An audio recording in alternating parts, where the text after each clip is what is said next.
A falta de humildade pode ser fatal para qualquer pessoa, qualquer profissional de qualquer área. Para um jornalista, é morte certa. E é simples de entender por quê. Quem não tem humildade se acha acima do bem e do mal, tem suas próprias verdades, abre mão, diante da sua empáfia, da sua arrogância, de buscar a verdade, de se apegar ao mundo real. Um jornalista que não é humilde costuma abandonar a curiosidade, a desconfiança, as perguntas, a verificação de tudo que lhe é passado como se fosse informação. Ele deixa de duvidar. E gente assim destrói a liberdade de imprensa, vira refém de si mesma. Por quê? Porque passa a trabalhar guiada por interesses próprios do veículo para o qual trabalha, de um grupo político, de um grupo empresarial. E dessa forma, sem apego à busca pela verdade, não há liberdade possível. Quantas vezes eu já disse que não há liberdade longe da verdade? Um jornalista, claro, precisa ter fontes, de preferência de vários espectros. E é legítimo que um jornalista deseje ser o primeiro a chegar com as últimas. Mas isso não significa acreditar piamente na primeira informação, entre aspas mesmo, que uma fonte lhe passa. Isso não existe. Um jornalista que compra qualquer história sem um mínimo cuidado de apuração, de verificação, deixa de ser jornalista. Passa a ser um fofoqueiro, um mexeriqueiro, um militante, muitas vezes.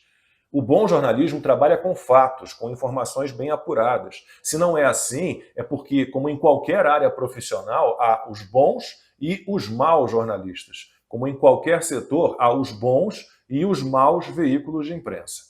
A Daniela Lima, agora na Globo News, está certamente se sentindo em casa. É o grupo de comunicação que decretou que Lula não deve nada à justiça. Aí o olho vidrado no celular e uma mensagem de WhatsApp vira a mais pura verdade. Então ela diz, numa animação incontida, que computador da BIM é apreendido com Carlos Bolsonaro, sem confirmar a informação com a Polícia Federal. Com o desmentido, ela é obrigada a mudar a manchete para PF apreende computador da BIM em operação que mira Carlos Bolsonaro. E o Grupo Globo publica também uma correção. Computador da BIM não foi apreendido com Carlos Bolsonaro. O vereador do Rio estava em Angra dos Reis, na casa do pai. Computador da BIM foi apreendido em Salvador, na casa de uma servidora que trabalha na BIM. É servidora ativa do serviço de inteligência. E um monte de gente que se acha jornalista sai reproduzindo a história falsa. E vai além. Diz que Bolsonaro e os filhos fugiram de barco dos agentes da Polícia Federal. O Brasil certamente não estaria nessa situação trágica se o jornalismo não tivesse desistido de ser jornalismo, não tivesse se matado. Mas ainda há jornalistas de verdade, e são eles que estão questionando essas operações da PF autorizadas pelo Alexandre de Moraes. São eles que estão denunciando que o mandado de busca e apreensão de ontem era contra o Carlos Bolsonaro. E, mesmo assim, os agentes apreenderam também equipamentos de outras pessoas que estavam na casa, inclusive um assessor do ex-presidente Bolsonaro, que teve um tablet e um computador levados. O próprio Bolsonaro disse que levaram também um bloco de notas dele, anotações para a live que fez no domingo. O deputado federal Luciano Zucco, que estava com a família Bolsonaro em Angra, afirmou que os agentes chegaram ao ponto de dar a entender que recolheriam os equipamentos de todo mundo que estava na casa. Se o alvo era o Carlos Bolsonaro, se foram levados equipamentos que não eram dele, além do bloco de notas do presidente, se o processo penal no Brasil ainda estiver valendo, as provas colhidas ontem, de acordo com advogados sérios, são nulas. Toda a investigação pode ser anulada. Outra coisa que precisa ser explicada: como a velha imprensa tem acesso a informações sobre inquéritos, investigações e operações que são teoricamente sigilosos. E estamos na era em que não precisa ter indício, evidência, bastam boatos para que sejam abertos inquéritos, de acordo com os melhores juristas deste país, inquéritos ilegais. Qualquer coisa serve, 2 mensagens curtas de WhatsApp bastam. Claro, desde que sejam contra determinado grupo político. Esse caso de ontem, envolvendo o Carlos Bolsonaro, foi parar na rede social do deputado federal Guilherme Boulos no X. Tá lá, o título é Os Fatos, tudo em caixa alta. E aí vai. Um computador da BIM foi encontrado hoje na casa de Carlos Bolsonaro, que é vereador do Rio de Janeiro. Bolsonaro e os filhos fogem de lancha com a chegada da PF à casa. Que lindo, né? O Boulos pode, ele está com o Lula.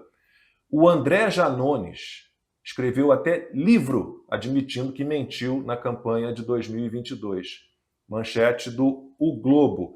Em livro, Janones narra atuação na campanha de Lula e admite uso de fake news para desestabilizar Bolsonaro.